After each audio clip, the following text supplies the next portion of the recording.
dr. Cerarja, pa gospoda Šarca, pa ne vem, Bratuškove, če želite.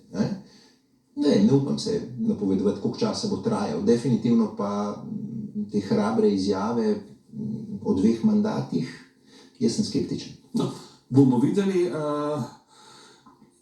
Doktorica Krajnik, vi ste zadnja leta delovali veliko tudi na tujem. Spremljal sem nekatere vaše konference, tekoče govorite kar nekaj tujih jezikov, doma se šele uveljavljate. Nekaj pobud je prišlo tudi o vašem večjem angažiranju v političnem življenju, če da rabimo svežino, nove obraze. Pred časom smo slišali, kdo se bo vse izpostavil na letošnjih, še ene volitve imamo namreč, predsedniške volitve. A je kaj na tem, da vi resno razmišljate, da bi se potegovali za funkcijo predsednice Republike Slovenije? Je, seveda.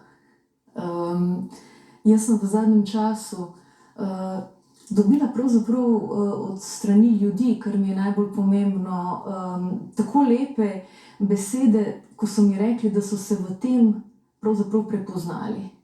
In da jim to ogromno pomeni v njihovem življenju in tako dalje. In jaz seveda se kot psihoanalitičarka ukvarjam z vprašanji želje. In edini možni odgovor na to je bil seveda potem, da, in potrjujem, jeseni se bom potegovala za mesto. Kakšen je vaš svetovni nazor, kam spadate? Moj svetovni nazor je v tem smislu sama psihoanalitična politika, ki je politika singularnega. Psihoanalitična politika je politika unikatnega.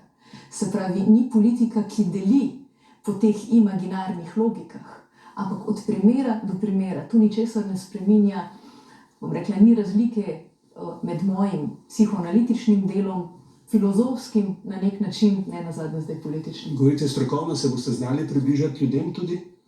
Jaz se ukvarjam z zgodbami ljudi, tako da jaz mislim, da je to en nov korak k temu, ne samo govoriti ljudem, znati jih predvsem poslušati. Jaz mislim, da je to največja umetnost. Ja, lahko rečem, da obstaja velika možnost, da bomo dobili predsednico, kogarkoli že, veliko imen je v igri. Dobro, spoštovana gostja in spoštovana gostja Nina Krajnik, pa Milan Krek in Miran Videtič, za zanimive izkušnje, ki ste jih podelili brez dlake na jeziku. Upate si, torej svobodo še imamo. Hvala za gostovanje v oddaji, hvala tudi spoštovanim gledalkam in gledalcem, da ste nas spremljali. Toliko za danes, vidimo se spet naslednji teden. Lep pozdrav in nasvidenje.